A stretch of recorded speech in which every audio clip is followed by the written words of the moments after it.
So good morning students, and the last preparation method for the phenol is from the diazonium salts. So first of all, you know what will be salt. Salt will be nothing but a compound that is made up of cation and anion.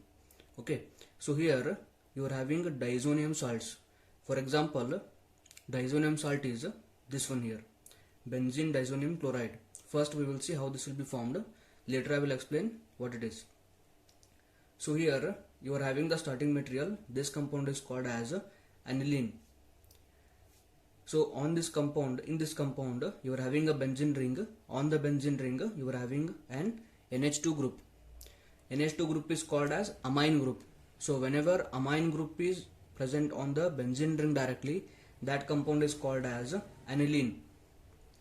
Now, to the aniline, when we react the aniline with the sodium nitrite in the presence of the HCl at low temperature, we are going to obtain the compound. That compound name is benzene diazonium chloride. It is called like that because you are having a benzene ring here first of all. That is what is called as benzene. One nitrogen is called as diazo. You are having N2 here. That means two nitrogens are there. Because of two nitrogens, it is called as diazo. On the nitrogen, you are having positive charge, and positive charge is indicated by writing IUM. It is having Cl minus, that is why chloride. You can see plus charge is present on the N2 and minus charge on the Cl. That is why it is called salt. So the name of the compound is benzene diazonium chloride. Now, when the benzene diazonium chloride is reacted with water at warm condition, we will obtain molecule of the phenol.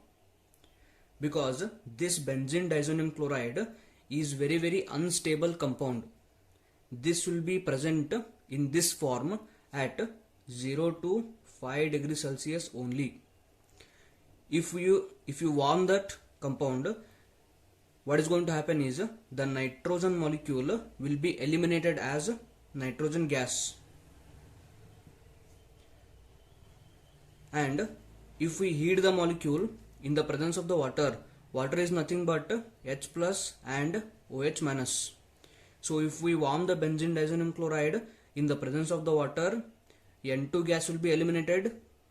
H plus from the water is going to combine with Cl minus, forming the HCl, and the OH minus remaining is going to combine with this benzene ring, forming the molecule of the phenol.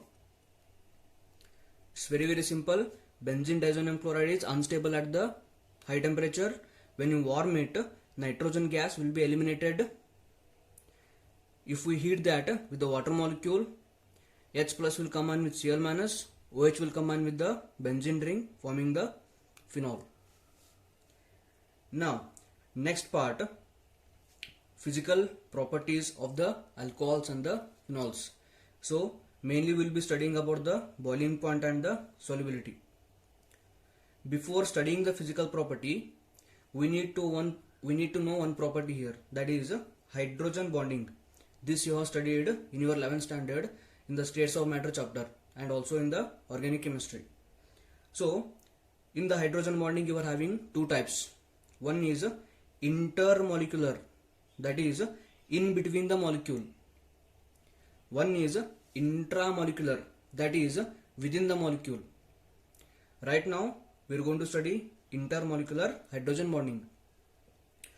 To know what is hydrogen bonding, we need to see requirements of that first. If a molecule has to undergo hydrogen bonding, it must have fluorine, oxygen, nitrogen, any one of these three elements, and hydrogen is compulsory in that. So a molecule should have any one of these elements and hydrogen should be directly attached to that element, any of these three elements. Then we can have hydrogen bonding. For example, I have taken CH3OH. Here, this you can see here, CH3OH. It will be called as methanol. So in the CH3OH molecule, you are having oxygen, that is one requirement here, and you are having hydrogen directly bonded to the oxygen, that is one more requirement for the hydrogen bonding.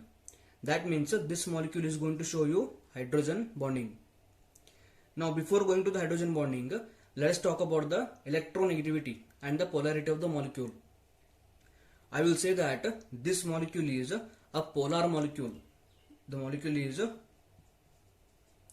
polar molecule. Polar means in the molecule you are having separation of the charge because of the difference in the electronegativity. So you are having oxygen and you are having hydrogen. Oxygen is having electronegative value of 3.5. Hydrogen is having electronegative value of 2.1. So because of the more electronegative value of the oxygen here, oxygen is going to attract electron from this bond and this bond. So because of that, oxygen is going to obtain minus charge, and hydrogen and carbon both are going to obtain positive charge. Remember this point, this is very important. Okay, so oxygen is having more electronegative value. Because of that, oxygen is going to withdraw electron towards itself. Hydrogen and carbon both will give electron to the oxygen. That is why hydrogen and carbon both will be carrying the positive charge. Now because of the separation of the charge in the molecule or within the molecule is said to be a polar molecule. Next point here. Now we will see how exactly intermolecular hydrogen bonding is taking place. This is also CH3OH, CH3OH, CH3OH. All three molecules are one and the same. So here you are having oxygen. We know that oxygen is having minus charge, and we know that hydrogen is having positive charge, and again this hydrogen is having positive charge and oxygen is having negative charge. So when oxygen and hydrogen are present side by side, oxygen is having minus charge, hydrogen is having positive charge, definitely there will be attraction here, right? Therefore what is going to happen, these molecules are going to undergo hydrogen bonding, and this hydrogen bonding is intermolecular hydrogen bonding. That is nothing but hydrogen bonding is happening between the molecule. And here also you can see oxygen is having minus charge, hydrogen is having positive charge. Because of that there is electrostatic attraction here. So there will be attraction here, and this kind of attraction is called as hydrogen bonding, and that is nothing but intermolecular hydrogen bonding. This will be having direct effect on the boiling point. We will see that how.